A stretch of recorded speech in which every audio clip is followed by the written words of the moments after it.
What's going on, YouTube? It's Shot Callers Podcast, back here with another video. Today, we're going to be discussing Cade Cunningham, a little bit about the Detroit Pistons, even though they've been pretty trash this year, as expected, but more so how Cade Cunningham, as a first overall pick, hasn't been getting as much discussion as I thought, regardless of the situation or the team.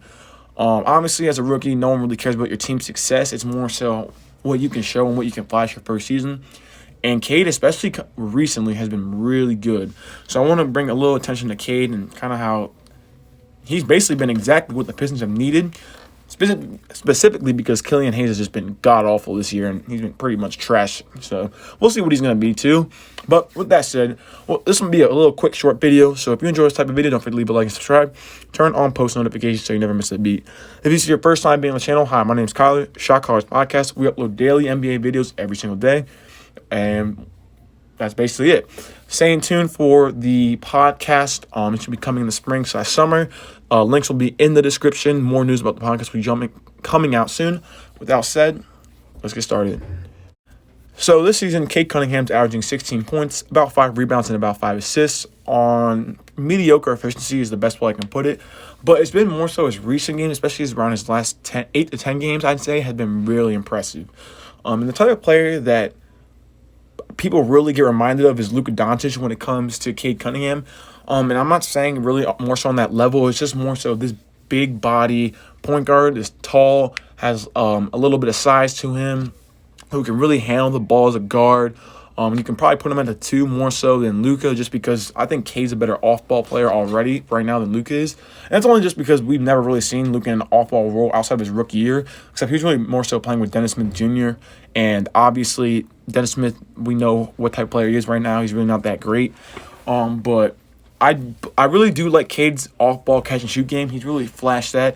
I do believe that his release point is a little low. You can kind of see it's more towards his shoulder, lower shoulder, the chest area. But all in all, Cade still has a really nice looking jump shot. It's really smooth also, regardless of the point it is shot at. But I'm not more so here to talk about his off-ball game, but more so his playmaking ability and his finishing ability, the overall scoring, matter of fact, because we've seen that he can get to all 3 levels of scoring. And he's shooting, by the way, 6 attempts from the three-point line this season, which should not be unrecognized, because for someone who I believe needs to be deemed as an elite scorer, you need to be able to get to the free throw line, and you need to be able to shoot the 3-ball efficiently on good attempts. And both he does pretty well. Now, the free throw attempts, I actually would have to scratch that. He does not. He only shoots about like 2.5 free throw attempts per game. And that's one thing he's going to have to improve on when he wants to become an elite scorer. But, like I said, it's just his rookie year. It's nothing really to worry about. There's no expectations set for the Detroit Pistons other than can Cade Cunningham prove that he can basically do something in the NBA right now. And he's done exactly that, and then some. His playmaking ability.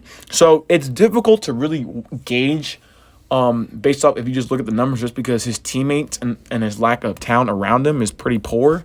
But he's shown a lot of great flashes of scoring. He's shown a lot of good passes, especially with Sadiq Bey and Isaiah Stewart. I really like how he's been able to incorporate them a lot this season, regardless of how I feel about them as players.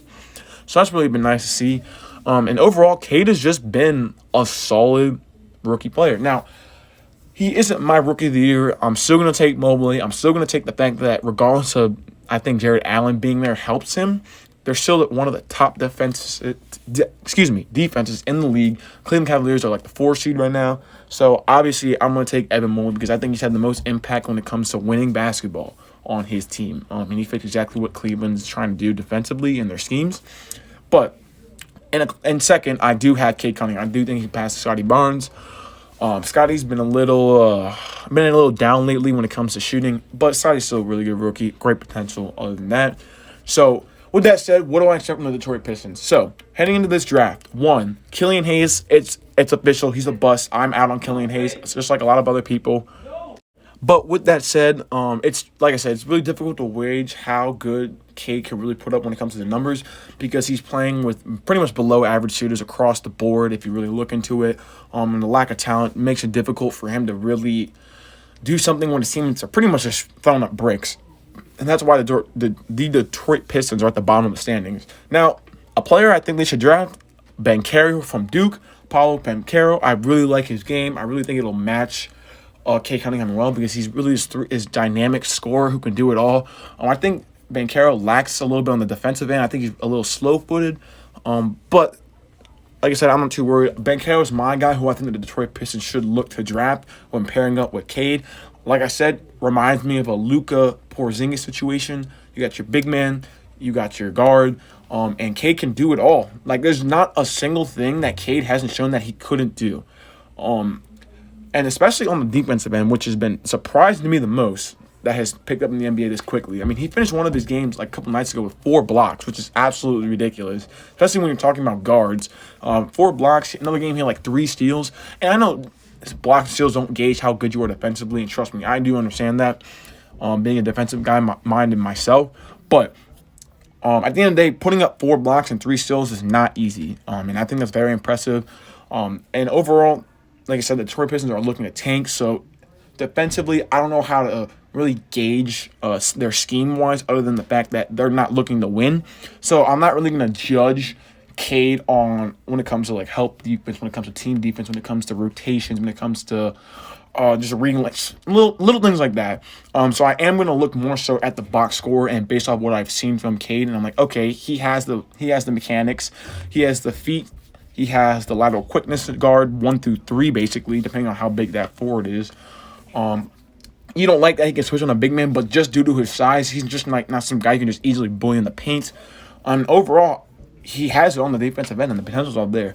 Cade has the potential to become a top 5 player in the NBA within the next 10 years. And you can stand there, you can book that, and nobody thinks that's crazy. It's just unfortunate to see that, of course, he's on the Detroit Pistons. So with that said, that's really going to conclude today's video. I'm high on Cade. That's all you got to really know. Then the Pistons got a really good pick, the first overall pick. I think they should look to draft Banchero next in this year's draft. Maybe Chet Holmgren from Gonzaga. But I believe that Banchero is that guy. So with that said, that'll conclude today's video. I apologize for starting, but I had to rush this video out because I've been pretty busy today with the girls having a game, and then I had to stay for the guys' game.